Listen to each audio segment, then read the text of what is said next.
السلام علیکم ورحمۃ اللہ وبرکاتہ۔ آج کے لیسن سورہ البقرہ کی آیت نمبر 101 سے 103 تک ہے۔ پارہ نمبر 1۔ اعوذ باللہ من الشیطان الرجیم، بسم اللہ الرحمن الرحیم۔ رب اشرح لی صدری ویسر لی امری واحلل عقدۃ من لسانی یفقہوا قولی رب زدنی علما اللہم فقہنا فی الدین۔ بسم اللہ الرحمن الرحیم۔ وَلَمَّا جَاءَهُمْ رَسُولٌ مِّنْ عِنْدِ اللَّهِ، اور جب آیا ان کے پاس رسول اللہ کے پاس سے، مُصَدِّقٌ لِّمَا مَعَهُمْ، تصدیق کرنے والا اس چیز کی جو ان کے پاس تھی، نَبَذَ فَرِيقٌ مِّنَ الَّذِينَ، تو پھینک دیا ایک گروہ نے ان لوگوں میں سے، اوتوا الکتاب، جو دیے گئے تھے کتاب اللہ، اللہ کی کتاب کو، وراء ظہورہم، پیچھے اپنی پشتوں کے، کأنہم لا یعلمون، گویا کہ وہ جانتے نہیں۔ اللہ تعالیٰ فرماتے جب میرا نبی یعنی نبی صلی اللہ علیہ وسلم آئے اللہ کے پاس سے، تو وہ ان کی کتابوں کی تصدیق ہی نہیں کرتے تھے، ان کی کتابوں میں بتائی گئی علامات کی بھی تصدیق کرتے تھے۔ جو ان نبی صلی اللہ علیہ وسلم کے بارے میں علامات تھیں، وہ انہی کے مصداق تھے، انہی کی تصدیق تھے۔ یہ کہتے تھے کہ ہم اپنے اوپر اتاری گئی کتاب کو مانیں گے، اپنے نبی کو مانیں گے، اس کے علاوہ کسی کو نہیں مانیں گے، لیکن یہ بھی ان کا جھوٹ تھا۔ اگر یہ صرف اپنی ہی بک کو مانتے تو تب بھی انہیں نبی صلی اللہ علیہ وسلم کو ماننا پڑتا، کیونکہ انہی کی بک میں لکھا تھا کہ اللہ کے نبی آئیں گے اور ان کی یہ علامات ہوں گی، جسے انہوں نے اتنا پہچان لیا جیسے کوئی اپنے بیٹوں کو پہچانتا ہے۔ تو اس طرح انہوں نے پھر اس کتاب کو نہیں مانا اور اسے اپنی پشتوں کے پیچھے پھینکنے کا مطلب ایک محاورہ ٹائپ ہے کہ پشتوں کے پیچھے اس طرح کہ دنیا میں زندگی گزارنے کے لیے اس سے کوئی رہنمائی نہ لی، اس میں آنے والی علامات کو دیکھنے کے باوجود نبی صلی اللہ علیہ وسلم کو نہ مانا، کیونکہ جس چیز کو ہم اہم جانتے ہیں اسے پیچھے نہیں پھینکتے ہیں، اسے اپنی آنکھوں کے سامنے رکھتے ہیں۔ وہ کوئی چیز ہو یا انسان ہو جس سے ہمیں محبت ہوتی ہے، جو ہمارے لیے امپورٹنٹ ہوتا ہے، اسے ہم دیکھنا چاہتے ہیں۔ لیکن جو چیز ہمارے لیے امپورٹنٹ نہیں ہوتی اسے ہم بہت پیچھے کر کے رکھ دیتے ہیں۔ ہمیں اپنی زندگی میں دیکھنا ہے کہ ہم نے قرآن کو کتنا امپورٹنس دی ہوئی ہے، کتنا ہم دنیا کے معاملات میں اور دین کے معاملات میں اور اپنے روز و شب میں اور سارا دن میں کتنا ہم اس کو پڑھتے ہیں، کتنی ہم اس سے ہدایت لیتے ہیں، کیونکہ یہ ہدایت کی بک ہے، صرف برکت کی نہیں ہے۔ برکت تو اس کی ہے ہی، اصل میں یہ ہدایت کی بک ہے، وے آف لائف ہے، ہمارے لائف سٹائل کو کلیئر کرنے آئی ہے کہ تمہیں کیسی زندگی گزارنی چاہیے۔ جتنی امپورٹنس ہم دنیا کی تعلیم کو دے رہے ہیں اور جتنا ہم اپنے بچوں کے لیے کھپ رہے ہیں اس تعلیم کے لیے، کیا اس سے آدھی بھی فکر ہمیں اس کتاب کے لیے ہے؟ اس سے آدھا ٹائم بھی ہم اس کے لیے نکال رہے ہیں؟ جو ہی پیپر شروع ہوتے ہم عربی سے چھٹی کرا لیتے ہیں، عربی کے ہم پیچھے پھینک دیتے کہ کوئی بات نہیں، پیپروں کے بعد پڑھ لینا۔ یہ زندگی ایک پیپر ہے، اس کا بھی رزلٹ آنا ہے۔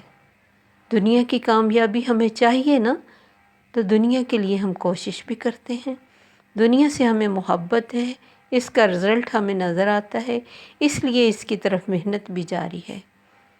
اگر ادھر کامیابی کے لیے پڑھنا اور محنت کرنا ضروری ہے تو آخرت کے لیے کچھ نہیں کرنا پڑے گا، وہاں کامیابی ایسے ہی مل جائے گی۔ کتنی مشکل چیزیں ہوتی ہیں جو بچوں کے منہ پر بھی نہیں چڑھتی، کیسی مشکل پوئمز ہوتی ہیں، چھوٹی سی عمر میں ان کو ہم سکھا دیتے ہیں، پڑھا دیتے ہیں۔ اور جو مائنڈ اللہ تعالیٰ نے انسان کا بنایا، کہتے وہ 3 سال کی عمر میں 5 زبانیں سیکھ لیتا ہے، لیکن ہم تو 3 سال کی عمر میں اس کو سپارہ بھی شروع نہیں کراتے، ہم کہتے بھی چھوٹا ہے، ابھی نہیں ضرورت ہے اس کو، اور باقی بہت ساری باتیں اس کو سکھا دیتے جو ہمیں اچھی لگتی ہیں۔ وہ ہم سارے فروٹس کے نام ہم انگلش میں سکھا دیتے، اور بہت ساری باتیں جس سے ہمیں اپنا سٹیٹس ہائی کر کے دکھانا ہوتا ہے، وہ سب ہم سکھا دیتے، لیکن اس کتاب کو انہوں نے پیچھے پھینک دیا جس طرح ہم نے آج پھینک دیا۔ نبی صلی اللہ علیہ وسلم نے فرمایا تھا، عن ابی ہریرہ قال قال رسول اللہ صلی اللہ علیہ وسلم بدأ الاسلام غریبا وسیعود کما بدأ غریبا فطوبی للغرباء۔ سیدنا ابو ہریرہ رضی اللہ عنہ سے روایت ہے کہ نبی صلی اللہ علیہ وسلم نے فرمایا، اسلام اجنبیت سے شروع ہوا اور پھر اسی طرح اجنبی ہو جائے گا جیسے شروع میں ہوا تھا، تو مبارک ہو ان اجنبیوں کو۔ یعنی وہ اس دور میں جس میں قرآن کو بہت کم لوگ سمجھتے ہوں گے، جو اس کو سمجھیں گے ان کو مبارک ہے۔ اور اسی طرح اجنبی ہے آج قرآن، جس طرح ان یہود و نصارہ کے لیے اجنبی ہو گیا تھا۔ جب کوئی مسئلہ پڑتا ہے تب ہمیں پتہ چلتا ہے ہم کتنا جانتے، طہارت کے مسائل تک کو نہیں ہم جانتے ہوتے۔ ہماری بچیاں بڑی بڑی ڈگریز حاصل کر لیتی ہیں، سادہ قرآن اچھا نہیں پڑھنا آتا ہوتا، انہیں پتہ نہیں ہوتا ہم لعنت کے کام کر رہے ہیں۔ تو نبی صلی اللہ علیہ وسلم ان کی کتابوں کی تصدیق بن کے آئے، لیکن انہوں نے اپنی اس کتاب کو پیچھے پھینک دیا، نہ اس کو پڑھیں، نہ اس کو سمجھیں اور نہ ہی ماننا پڑے کچھ۔ گویا کہ وہ جانتے ہی نہیں، کأنہم لا یعلمون، گویا کہ ان کو علم ہی نہیں۔ پھر جب انسان حق کو چھوڑتا ہے، اللہ کی آئی ہوئی کتاب کو پیچھے پھینکتا ہے، اسے اپنی زندگی میں امپورٹنٹ نہیں رکھتا اور زندگی میں اور ہی چیزوں کو اہمیت دینا شروع کر دیتا ہے، پھر انسان راہ سے بے راہ ہو جاتا ہے، جس طرح یہ ہو گئے۔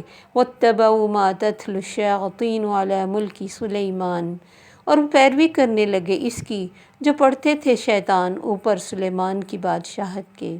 وَمَا كَفَرَ سُلَيْمَانُ، حالانکہ نہیں کفر کیا تھا سلیمان نے۔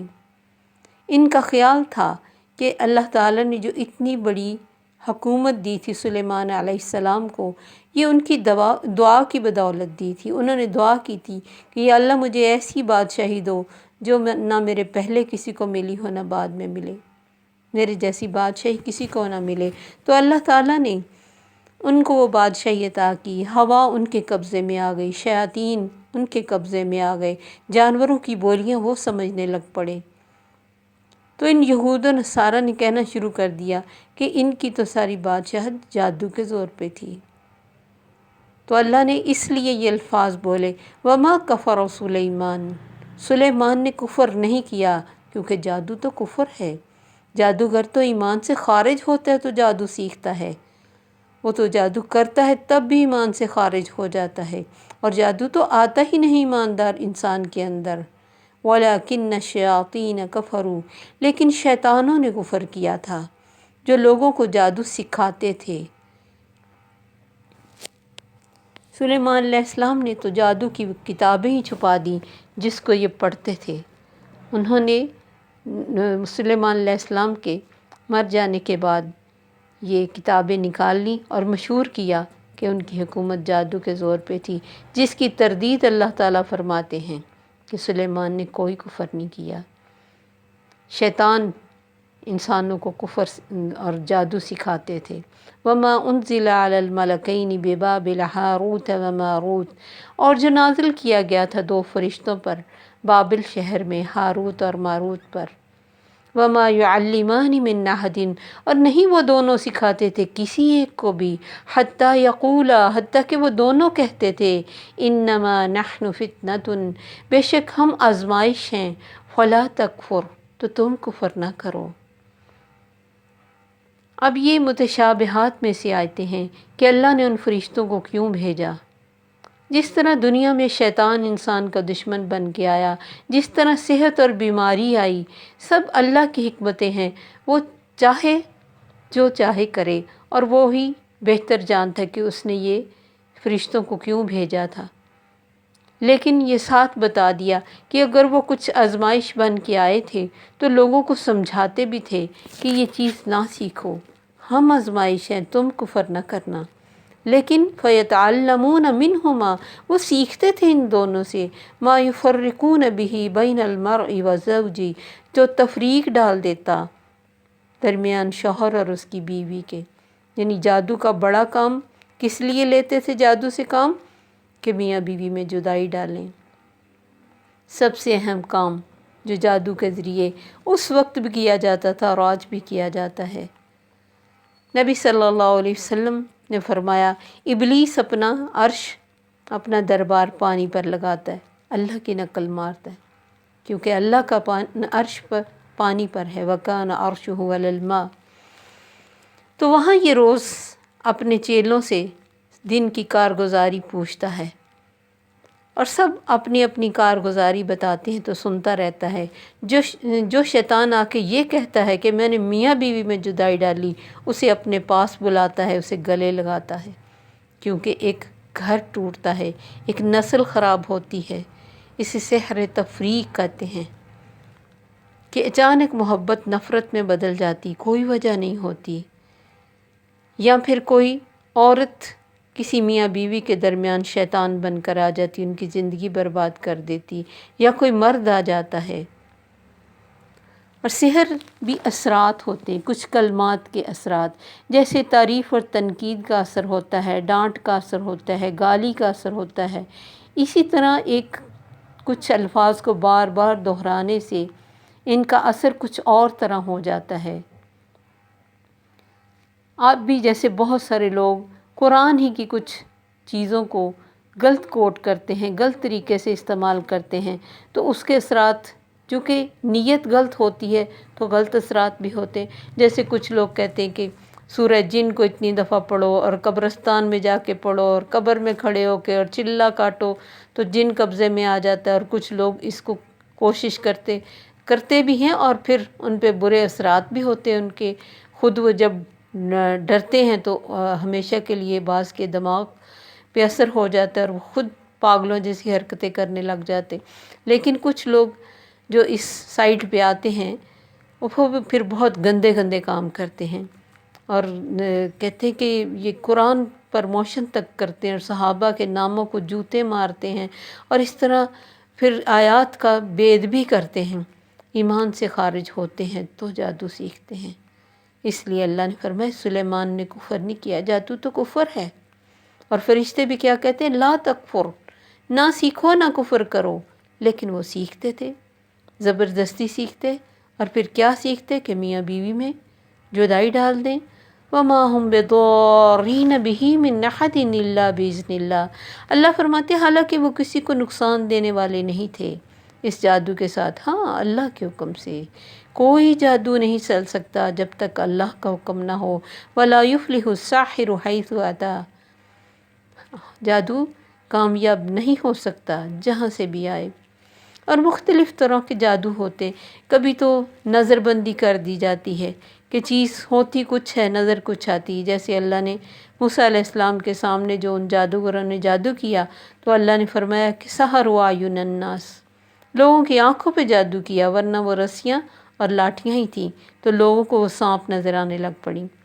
پھر ہپناٹائز کرنا، کسی بات کو بار بار کہہ کے تو دوسرے کے مائنڈ کو میسیج بھیجنا۔ پھر بعض دفعہ حقیقت بدل دیتے کہ کسی کو جانور بنا دینا، یا پھر خود اپنی بھی شکل بدل لیتے ہیں، کسی بھی شکل کو اختیار کر لیتے ہیں۔ ایک حدیث میں ایک صحابی کعب بن احبار فرماتے ہیں کہ اگر میں کچھ کلمات کے بارے میں کہتے کہ اگر میں یہ نہ پڑھتا ہوتا تو یہ یہودی مجھے گدھا بنا دیتے ہیں۔ تو اس سے پتہ چلتا ہے کہ یہ انسانوں کے اندر چونکہ خون کی طرح پھرتے ہیں، اس لیے بہت سارے غلط کام کر سکتے ہیں، لیکن اللہ کے حکم کے بغیر کوئی غلط کام، کوئی جادو اثر نہیں کرتا۔ اب اس میں لوگوں کے بہت سارے سوال ہوتے ہیں کہ نبی صلی اللہ علیہ وسلم پر بھی جادو ہوا تھا، اور کچھ لوگ بالکل اس کا انکار کرتے، وہ کہتے کوئی جن کچھ ہوتا ہی نہیں، یہ بھی قرآن کا انکار ہے، قرآن میں سورہ جن موجود ہے۔ اور کچھ کہتے ہیں کہ ہر کام میں ہم پہ جادو ہو گیا، ہم پہ جادو ہو گیا۔ بہت ساری ایسی انسانوں کی عادتیں بن جاتی ہیں، ایسے گناہ اپنی زندگی میں شامل کر لیتے ہیں جس سے کسی اور کو جادو کرنے کی ضرورت نہیں پڑتی، وہ خود سے خود اپنے اوپر جادو کا زور چلوا لیتے ہیں۔ جیسے نبی صلی اللہ علیہ وسلم کی حدیث ہے کہ جو 3 دن صبح کی نماز نہیں پڑھتا، شیطان اس کے کان میں پیشاب کرتا رہتا ہے، اور پھر آٹومیٹکلی ظاہر ہے اسے کوئی نہ کوئی اثر ہوگا، اور یہ نظر نہیں آتا، پتہ نہیں، بعض دفعہ سمجھ نہیں آتی، کوئی ٹیسٹ خراب نہیں ہے، کوئی تکلیف بظاہر نظر نہیں آتی، لیکن پھر بھی انسان بیمار ہوتا ہے۔ اسی کا نام جادو ہے، جس کی کوئی وجہ نظر نہ آئے۔ اور سب سے بڑی وجہ کہ اللہ کے دین اور کتاب سے دور ہو جانا۔ تو جو بھی قوم یا انسان یا گھر والے مذہب کو پس پشت ڈالیں گے، ان کے گھروں میں بے چینی ہوگی، کیونکہ مسائل کا حل اور سوالوں کا جواب صرف دین سے ہی ہے۔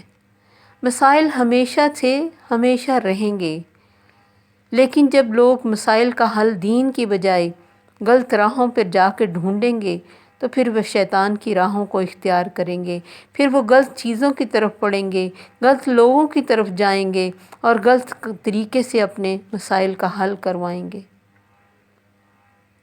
تو یہ ساری چیزیں، اب جیسے اگر بے نماز، آپ نے فرمایا جو فجر کی نماز پڑھتا ہے اللہ کی امان میں آ جاتا ہے، لیکن جو 3 دن فجر کی نماز نہیں پڑھتا، اور شیطان جیسے ہر انسان کی گدی پہ گرے لگاتا ہے، جب انسان اٹھتا ہے، دعا پڑھتا ہے، وضو کرتا ہے، نماز پڑھتا ہے تو اس کی گرہیں کھل جاتی ہیں، لیکن جو دن چڑھے تک سویا رہتا ہے اور پھر 3 دن تک وہ مسلسل نماز نہیں پڑھتا، صرف 3 دن شیطان کا اس پہ اثر ہو جاتا ہے، کیونکہ وہ کانوں پہ پیشاب کرتا ہے، اس کی گرہیں لگی کی لگی رہ جاتی ہیں۔ پھر انسان کو اس کے بعد اس کے جسم میں کوئی مسئلہ ہو، اس کو کوئی روحانی مسئلہ ہو، کچھ بھی ہو، اس کے گھر میں پریشانی ہو، اس کو وجہ سمجھ نہیں آتی کہ کیا وجہ ہے، حالانکہ اس کی وجہ انسان خود ہوتا ہے۔ پھر لڑکیاں مینسز میں ذکر اذکار چھوڑ دیتی ہیں، نماز تو اگر پڑھتی ہوں تو ان دنوں میں ذکر اذکار نہیں چھوڑنے، اور کتاب کو پکڑ کے، دعاؤں کی بک پکڑ کے تو ذکر کیے جانے چاہیے، اور صبح شام کے اذکار اور واش روم کی دعا، اور بستر کو جھاڑ کے پھر سونا، اور کوئی اٹھ جائے اگر بستر سے تو دوبارہ جا کے لیٹے، پھر جھاڑ کے بسم اللہ پڑھ کے جھاڑے 3 دفعہ تو پھر لیٹے، اور پھر بالوں کو کھولنا، لمبے لمبے ناخن رکھنا، پلکنگ کروانا، یہ سارا چیز لعنت کے کام ہے۔ پلکنگ کروانا لعنت کا کام ہے، بے پردہ پھرنا، اور پھر کہنا کہ ہم تو نماز بھی پڑھتے ہیں، ہم قرآن بھی پڑھتے ہیں، ہم منزل بھی پڑھتے ہیں، ہم صبح شام کے ذکر بھی کرتے ہیں، پھر بھی ہمیں مسائل ہیں۔ تو مسائل کی وجہ ہمیں ساری دور کریں گے تو ٹھیک ہوگی نا۔ آدھی بیماری دور کرنے کے لیے آدھی دوائی کھائیں گے تو آدھا ہی فرق پڑے گا نا۔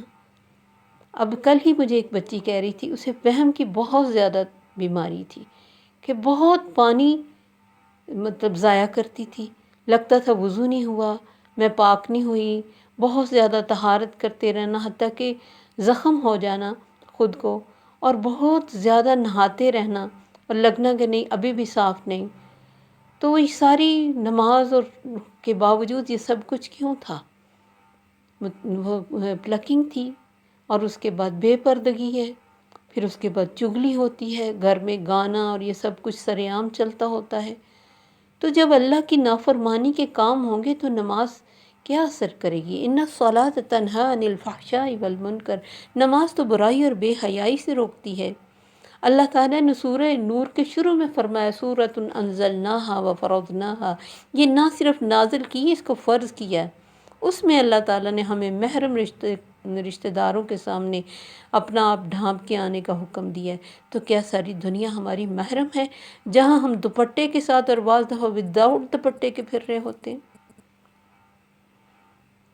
پھر یہ ہے کہ بہت زیادہ غصہ کرنا، بہت زیادہ غم ٹینشن لینا، بہت زیادہ کھانا سونا، بہت ہنسنا، یہ سب شیطانی کام ہے۔ اگر ان پر ہم کنٹرول نہ کریں تو شیطان اندر آتا ہے، پھر جب یہ یون کرتے عباسی آتی ہے اس کے ذریعے شیطان اندر جاتا ہے، اگر اس کو کنٹرول نہ کیا جائے تو روح کمزور ہوتی ہے۔ یہ مختلف لیولز ہیں نا، ان کا اثر ہوتا ہے۔ پھر باہر نکلنے کے لیے دعا نہ پڑھنا، جو باہر نکلنے کی دعا پڑھتا ہے بسم اللہ توکلت علی اللہ لا حول ولا قوت الا باللہ، تو جب وہ باہر نکلتا ہے تو باہر ایک شیطان کھڑا ہوتا ہے، تو ہر انسان کے ساتھ جو شیطان ہے وہ اس سے پوچھتا ہے تم کیوں کھڑے ہو؟ وہ کہتا ہے میں اس کا انتظار کر رہا ہوں اسے گمراہ کرنے کے لیے۔ وہ کہتا ہے اس نے تو وہ جو انسان کا ہمزاد شیطان ہے، وہ کہتا ہے اس نے وہ دعا پڑھ لی ہے، اسے میں گمراہ نہیں کر سکتا جو اس کے ساتھ رہتا ہوں، تم کیسے کرو گے؟ اتنی بڑی وہ دعا ہے کہ جب انسان پڑھتا ہے آسمان سے آواز آتی ہے ہدیتا و کفیتا و وقیتا، کہ تجھے رہنمائی دی گئی، تیرے لیے اللہ کافی ہو گیا، تجھے بچا لیا گیا۔ پھر گھر میں آنے کے لیے بسم اللہ پڑھ کے دروازہ کھولنا۔ آپ نے فرمایا جو بسم اللہ پڑھ کے اندر آتا ہے اس کے اوپر برا تو کیا اچھا شیطان بھی اندر نہیں آ سکتا۔ پھر نبی صلی اللہ علیہ وسلم نے فرمایا جس نے صبح سویرے 7 اجوا کھجوریں کھائیں اس دن اس پر کوئی زہر اور جادو اثر نہ کرے گا۔ پھر گھروں میں بہت زیادہ گالی گلوچ کی عادت ہونا، یہ بھی بہت بری چیز ہے۔ جب انسان گالی نکالتا ہے تو شیطان پھول کر بڑا ہو جاتا ہے۔ پھر گھروں میں اذان دینے کی کوشش کرنی چاہیے کہ مرد گھر میں اذان دیں، اس سے شیطان بھاگتا ہے۔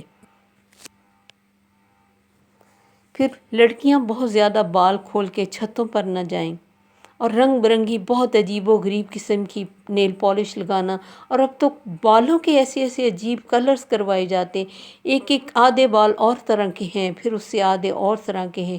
جب ہم اس طرح کی حرکتیں کریں گے جو انسان ہونے کے ناطے ہمیں سجدی نہیں ہیں، تو پھر ہم جنوں کو خوش کریں گے۔ ایک لڑکی کے اوپر جب جن قبضے میں آیا، اس سے پوچھا گیا کہ تم اس کے اندر کیوں آئے؟ اس نے کہا اس کے لمبے ناخنوں کی وجہ سے اٹریکٹ کیے۔ تو ہم جب ایسی لباس پہنیں گے جو گندے لباس ہوں گے، جس سے جسم کا انگ انگ نمایاں ہوگا اور جو سی تھرو ہوں گے، تو شیطان خوش ہوں گے۔ پھر ایسے جسموں کو وہ جب بیمار کرتے ہیں تو سمجھ نہیں آتی کہ کیا ہوا تھا۔ خوشبو لگانا اتنا سخت گناہ ہے کہ عورت خوشبو لگا کے باہر نکلے، جتنے لوگوں کو خوشبو آئے اتنے لوگوں کے ساتھ زنا کا گناہ ہے۔ تو جب لڑکیاں خوشبوئیں لگا کے باہر جائیں گی تو پھر ظاہر ہے ان پہ یہ اثرات ہوں گے۔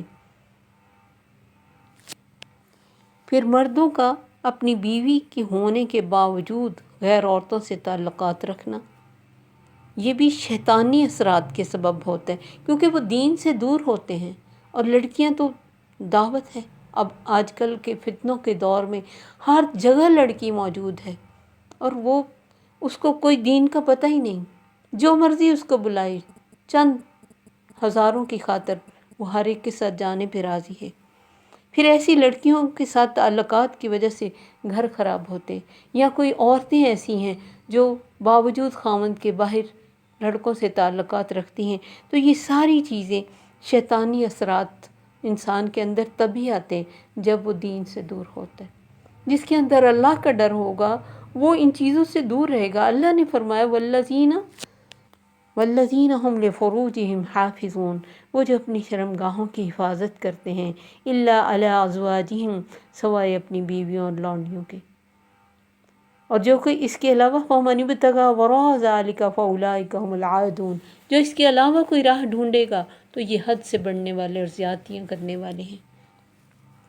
تو اسی لیے اللہ تعالیٰ نے مرد کو اور عورت کو اس طرح کی تمام حرام کاریوں سے منع کیا جس سے گھر خراب ہوتا ہے، گھر ٹوٹتے ہیں، شیطان خوش ہوتا ہے، ایسے چیلوں کو گلے لگاتا ہے۔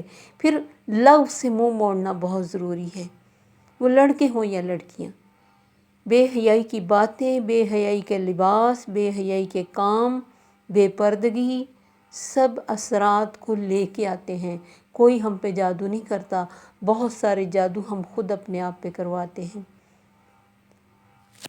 پھر کپڑے پہنتے وقت بسم اللہ پڑھنا، کپڑے پہن کر نیا کپڑے کی دعا مانگنی، اس سے کیونکہ جنوں کی بھی نظر لگتی ہے، جس طرح انسانوں کی لگتی، بلکہ جنوں کی انسانوں سے بھی زیادہ نظر لگتی ہے۔ تو کوئی خوبصورت جسم ہو اور بسم اللہ پڑھے بغیر وہ کپڑے بدلے گا تو ظاہر ہے اس پہ اثر ہو سکتا ہے۔ اتنی بے شمار چیزیں ہیں جیسے جیسے ہم نے سنت سے دوری اختیار کی، جیسے جیسے ہم نے دین کو چھوڑا اور ایک فیشن بنا لیا کہ ہم چیز کھائیں گے تو اس کو پورا ختم نہیں کریں گے۔ نبی صلی اللہ علیہ وسلم نے فرمایا برتن کو یا کھانے کو پورا کھاؤ، یعنی صاف کرو برتن کو، تمہیں نہیں پتہ کھانے کے کون سے حصے میں برکت ہے۔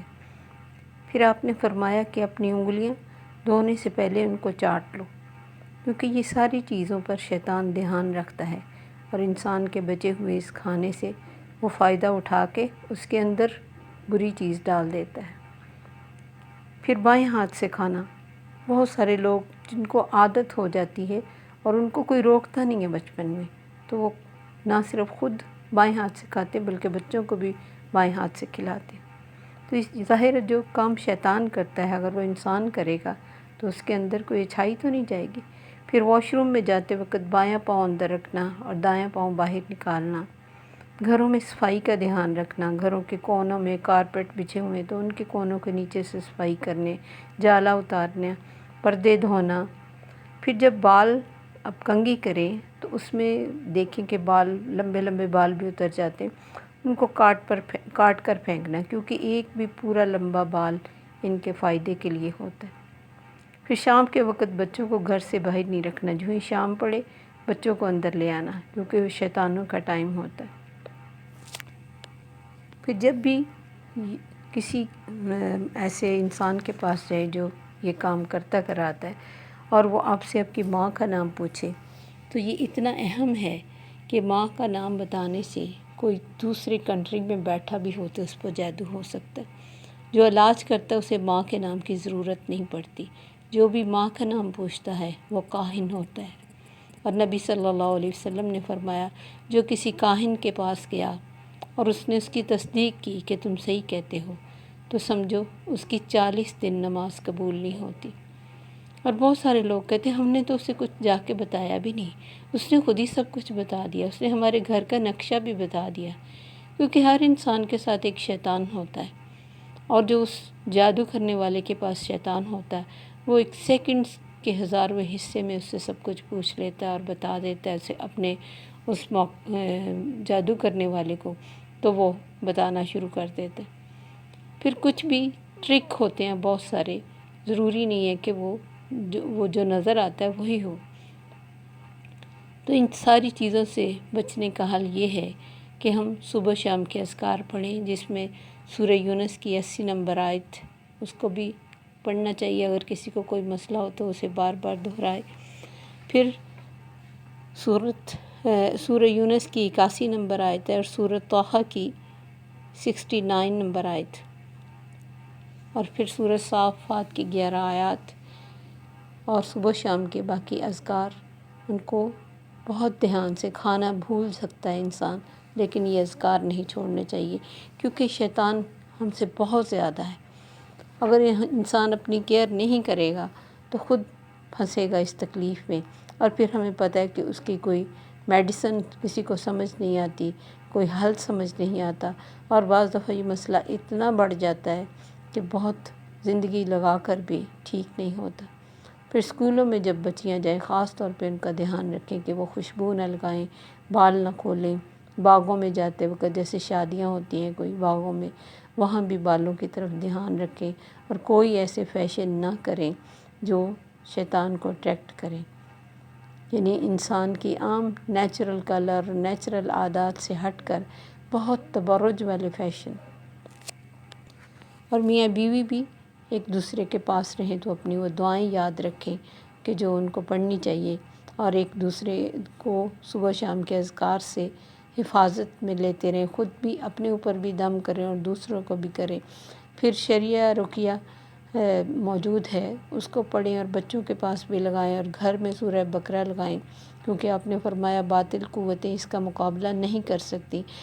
تو بعض دفعہ لوگ کہتے ہیں ہم سب کچھ پڑھتے ہیں تو فرق نہیں پڑتا، تو پھر ہم اپنے عقیدے کی طرف دھیان دیں، پھر دیکھیں کہ دین کا کام کرتے ساتھ ساتھ کون سے لعنت کے کام ہو رہے ہیں یا اللہ کی ناراضگی کے کام ہو رہے ہیں، اس وجہ سے وہ چیزیں اثر نہیں کرتی، ورنہ چیز تو وہی ہے، جو نبی صلی اللہ علیہ وسلم پر معوذتین کے ساتھ حضرت جبرائیل علیہ السلام نے دم کیا تو وہ ساری گریں 11 گریں لگائی ہوئی تھی، تو 11 کی 11 کھل گئی کیونکہ اس میں 11 آیات ہیں۔ تو مسئلہ یعنی یہ نہیں ہے کہ یہ چیزوں میں اثر کم ہو گیا، ہمارے اپنے اعمال میں کمی ہوتی ہے، ہمارے عقیدے میں مسئلہ ہوتا ہے، اس وجہ سے ان چیزوں کا اثر نہیں ہوتا۔ پھر جب قرآن سے غلط کام کے لیے جیسے کسی بھی لفظ کو بغیر سوچے سمجھے نیٹ پہ دیکھا اور پڑھنا شروع کر دیا، جیسے ایک بچی مجھے کہتی کہ میں یا قہار بہت پڑھتی ہوں۔ میں نے کہا تم کیوں اللہ کے اس سخت لفظ کو پڑھتے ہو، تم یا غفار بھی کہہ سکتے ہو۔ پھر اللہ کے نام کے ساتھ یا اللہ یا رحمان یا اللہ یا غفار اس طرح لگانا چاہیے۔ اور پھر وہ بچی جس کی میں بات کر رہی ہوں ڈرنا شروع ہو گئی تھی، میں نے اس کو روکا کہ یہ چیزیں تم اس کو نہیں پڑھو۔ وہ کہتی میں تو دوسروں کو بھی یہ بتا رہی ہوں کہ تم اس کو پڑھو۔ جب بھی کسی لفظ کو ہم بار بار بغیر اللہ کا نام لیے پکارتے رہیں گے تو ظاہر ہے وہ کوئی جنوں کے نام بھی ہوتے ہیں، اور اس قدر زیادہ ریپیٹیشن سے پھر وہ حاضر ہو جاتے ہیں اور ہمیں تکلیف دیتے ہیں، ہمیں سمجھ نہیں آتی کہ کیا ہوا، ہم نے تو اللہ کا ہی نام لیا تھا۔ تو ہر چیز کا کوئی طریقہ ہوتا ہے، اس طریقے کے مطابق سمجھ کے کرنا چاہیے۔ ہر چیز جو نیٹ پہ اویلیبل ہے وہ ضروری نہیں ہے اتھینٹک ہو، صحیح ہو، تو سوچ سمجھ کے سیدھا سادہ سمپل دین لیں اور سنتوں پہ عمل کریں تو ہمارے لیے آسانیاں ہیں۔ جو اللہ تعالیٰ نے صبح شام کے اذکار کہے انہی کو پڑھیں، اور بقرہ سورت اور سورت آل عمران اور یہ جو چھوٹی چھوٹی آیات ہیں قرآن میں ان کو بس پڑھتے، بہت زیادہ ورد کرنے کی ضرورت نہیں ہے، بس پڑھیں سمپل، کیونکہ اللہ کو کوانٹٹی نہیں کوالٹی چاہیے ہوتی۔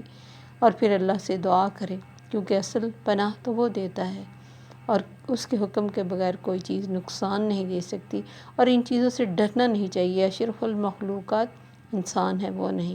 اور وہ خود جن صورت میں کہتے کہ پہلے جو لوگ تھے وہ جب ویرانے میں جاتے تو خود کو ان جنوں کی پناہ میں دیتے، آواز دے کر اونچی آواز میں، تو جن صورت میں کہتے کہ لوگوں نے پناہ لی جنوں سے تو اس چیز نے جنوں کو سرکش بنا دیا کہ یہ انسان مجھ سے ڈرنے لگ پڑا۔